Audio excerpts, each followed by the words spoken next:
بسم اللہ الرحمن الرحیم۔ محترم سامعین و ناظرین، جیسا کہ آپ کے سامنے حالات ہیں کہ اس وقت ہم اندرون اور بیرون ہر طرف سے دکھی حالات کا شکار ہیں۔ ایک عرصہ دراز سے ملک کے اندر فرقہ وارانہ کشیدگی اپنی انتہاؤں کو پہنچی ہوئی ہے۔ کبھی گلگت و بلتستان اور کبھی ملک کے دیگر حصوں میں انتہائی تکلیف دہ واقعات حضرات صحابہ کرام کے حوالے سے سننے میں آتے ہیں۔ قوم کو بڑے منظم طریقے سے فرقہ وارانہ کشیدگی کی طرف بڑھایا جا رہا ہے۔ دوسری طرف فلسطین اور اسرائیل کا جو انتقاضہ ایک عرصے سے چل رہا ہے وہ آج دوسرے دن سے انتہائی زور و شور پر ہے۔ ان سارے حالات کو اگر باریک بینی سے دیکھا جائے تو یہ بات سمجھنا کوئی مشکل نہیں ہوتا ہے کہ ہمارے ملک کے اندر جو ناواقفیت اور حالات سے جہالت یہ ایک بہت بڑا مسئلہ ہے۔ قوم کی قیادت اگر اپنی قوم کو صحیح حالات سے باخبر کرے اور صحیح حالات کے مطابق ان کو چلانے سمجھانے کی کوشش کرے پھر تو اچھے نتائج برآمد ہوتے ہیں۔ پوری قوم یکسو ہو کر ان حالات کا مقابلہ اور موازنہ کر سکتی ہے، لیکن اگر قوم کی قیادت قوم کو باخبر کرنے کے بجائے قوم کو ناواقف رکھ کر جذباتی نعروں کے پیچھے لگا کر اپنی قیادت کو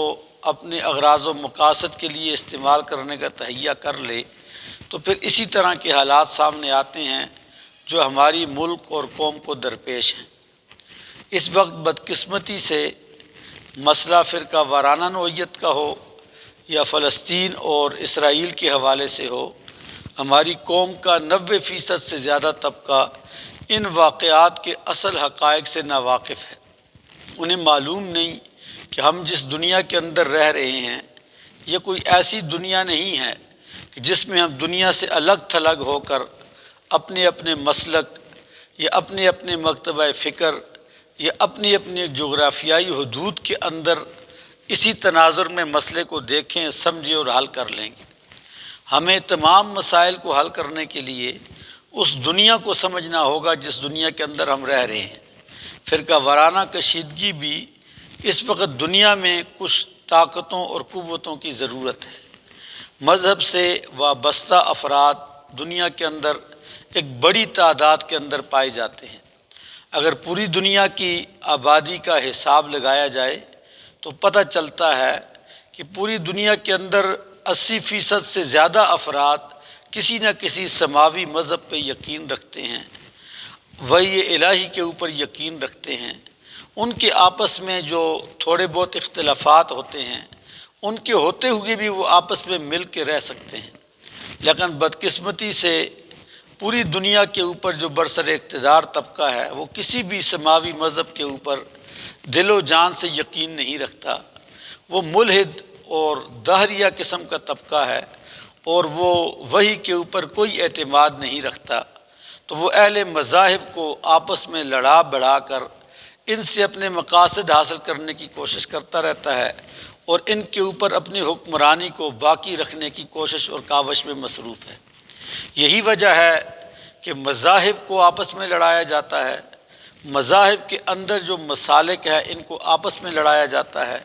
اور قوم کو وہ شعور نہیں دیا جاتا جس شعور کی قوم کو ضرورت ہے۔ اس وقت اس ملحد اور لادین طبقے کو جو نہ تو کسی سماوی مذہب کا قائل ہے، نہ کسی خدا کے وجود کا قائل ہے اور نہ کسی وحی کی ضرورت کا اپنے آپ کو محتاج سمجھتا ہے، اس کو سمجھانے کی ضرورت ہے کہ بھائی قوم کی جو اکثریت ہے، جو پوری دنیا کی اکثریت ہے، ان کے جذبات کا احترام کیا جائے، ان کو آپس میں لڑانے بڑھانے کے بجائے ان کو آپس میں مصالحت کے اوپر لایا جائے تاکہ وہ ایک دوسرے کو سمجھ سکیں اور آپس کے مسائل کو بات چیت کے ذریعے سے حل کر سکیں۔ تو پھر کوئی وجہ نہیں کہ کسی سطح کا بھی دنیا پہ کوئی مسئلہ ہو، اگر اس کو جذباتیت کی روح میں بہہ کے سمجھنے کے بجائے عقل و خرد کے ساتھ سمجھنے کی کوشش کی جائے تو اس مسئلے کا حل نکل سکتا ہے۔ بدقسمتی سے ہمارے بر صغیر پاک و ہند کی تاریخ میں اگر ہم اپنے اکابرین کی تاریخ کو دیکھیں تو ہمیں ان کی تاریخ میں یہ چیز ملتی ہے کہ انہوں نے جب بھی کسی ایک مقصد کے اندر اپنے ایک طریقہ کار کو اختیار کرنے کے بعد مقصد پانے میں ناکام ہوئے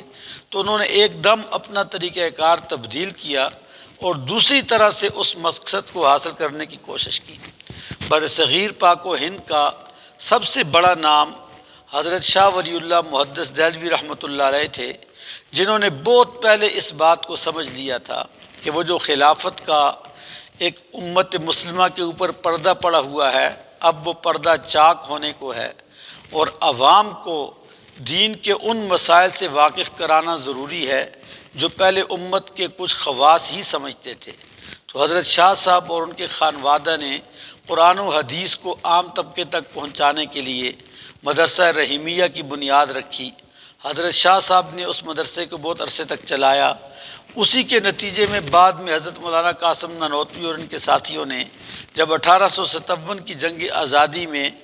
ناکامی کو دیکھا تو دارالعلوم دیوبند قائم کر کے اسی نظام تعلیم کو آگے بڑھانے کی کوشش کی کہ اس وقت قوم کو شعور دینے کی ضرورت ہے،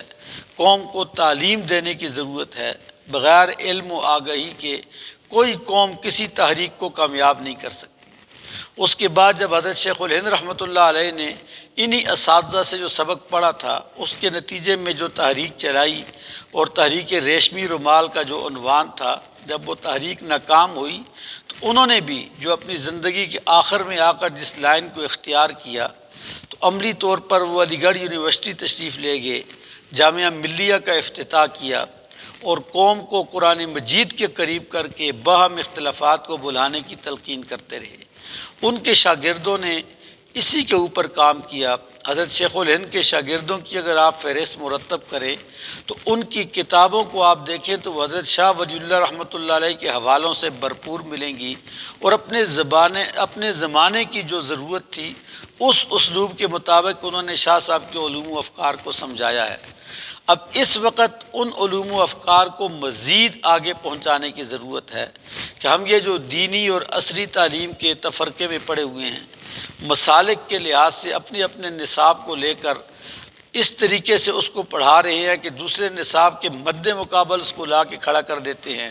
اور مسائل کو حقیقت میں سمجھانے کی کوشش نہیں کرتے، اس کا ہمیں نقصان ہو رہا ہے۔ اس لیے